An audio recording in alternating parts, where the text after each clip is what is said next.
Good morning everyone.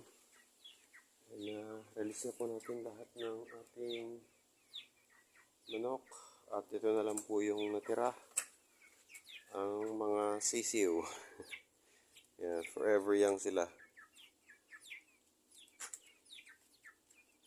So, yan. Literal na naging 45 days na to. Mga to at hindi pa rin lumalaki. So, yun. Mga reject na talaga sila. Try na lang natin silang i-keep for a while. Then, makapaglinis lang po dito ng kaunti. Try po natin sila i-free range. Nakagala lang po dito. So, yun. Kung makikita niyo po, wala nang laman.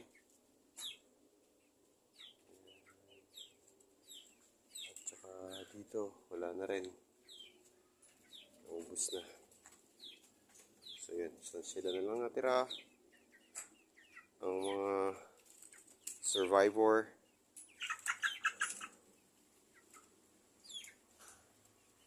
So ayan, linis lang tayo. Dito sa ilalim.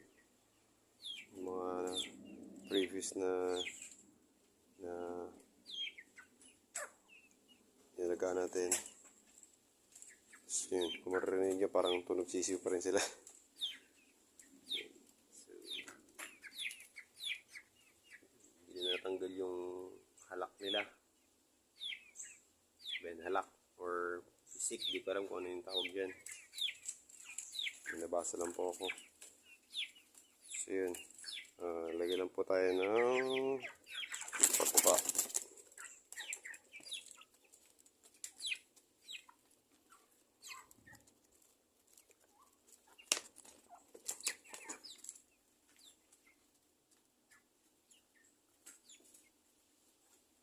So, tinatapos na po natin yung ating chicken coop, and then siguro next week probably makapagsalang na ulit tayo ng ating bagong batch.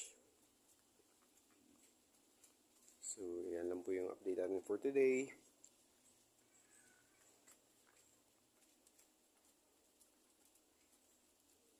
Hindi natin alam kung lalaki pa sila. Magagana naman kumain. Itong isa lang ay hindi. So lahat naman na nakain.